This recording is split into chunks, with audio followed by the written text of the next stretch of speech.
go'aanka waa ansixinay waana qaadanay waxaan kala u mahadnaqayaa dhammaan xubnihii ergada ahaa ee qodobadan maanta halkan inoo ka akhriyay iyaguna soo la fogray oo halkan inoogu soo bandhigay oo muddo badan ku maqnaa iyagana aad baan ugu mahadnaqayaa aad bay ugu mahadsan yihiin soo bandhigista ay noo soo bandhigeen go'aamada ballantayadana waxay ahayd go'aanka markay noo keenaan inaan la qaadanno oo u ansixino go'aanka waa ansixinay waana qaadanay waana ku bogaadinaynaa magaalada Ceelbu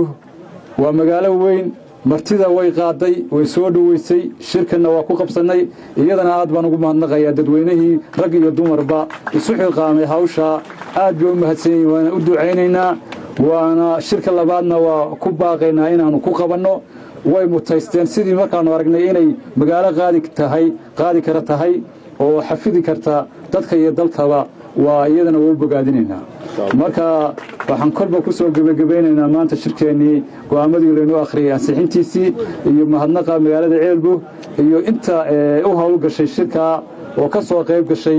iyo inta u fadhidayba waan u mahadnaqaynaa ilaahay waxaan leenahay ka ajar siiyo khayr badan ilaahay ha siiyo innagana waxaan ilaahay ka rajaynaynaa go'aamada aynu gaadhnay in ilaahayna waafajiyo ilaahayna inoo fududeeyo kolbana fulin bay yeelan doonaan guddiyaha la magacaabay laba guddi baa halka laga magacaabay waan u malanayaa guddida difaaca waa kow ka ah guddida dhaqaale ururinta laba ka ah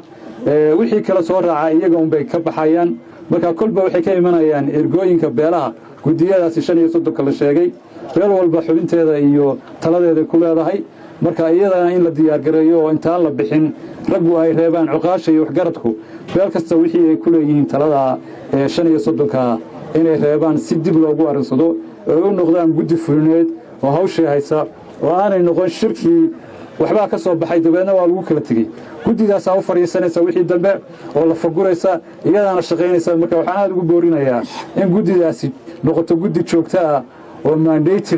oo iyadu wixii hawlaa difaac hadday noqoto hawlka dalka iyo deegaanka looga baahan yahay iyada u xilsaaran marka inta waqti dambe shir la isugu imanayo hawshaas iyaga wadi doona iyagana waxaan ilaahay uga rajaynayaa in hawsha ilaahay u fududeeyo dhammaan shirka wuu ducaynayaa shirguuleed weeye shirkeenu maanta khaatimo iyo wanaag iyo midnimo buu inoogu soo dhammaaday midnimada ursangeli iyo mamadaqada dadka wada degaa midnimadoodana waa muqadas aad baan ugu hambaliyeynayaa midnimadooda iyo muuqaalkooda iyo sida ay uga soo wada qayb galeen dhammaantood way ugu dhan yihiin oo aan cidi ka maqnayn sida kalena waxaan ka filayaa shirarka dambena sidaasoo kale inay uga soo qayb qaataan ilaahay khayr iyo horumar iyo barwaaqo waan ilaahay ka rajaynaynaa dalkeena in ilaahay noo xafido nabadgelyo ilaahay nagu siiyo barwaaqo iyo horumar ilaahay nagu siiyo nabadgelyo ilaahay nagu siiyo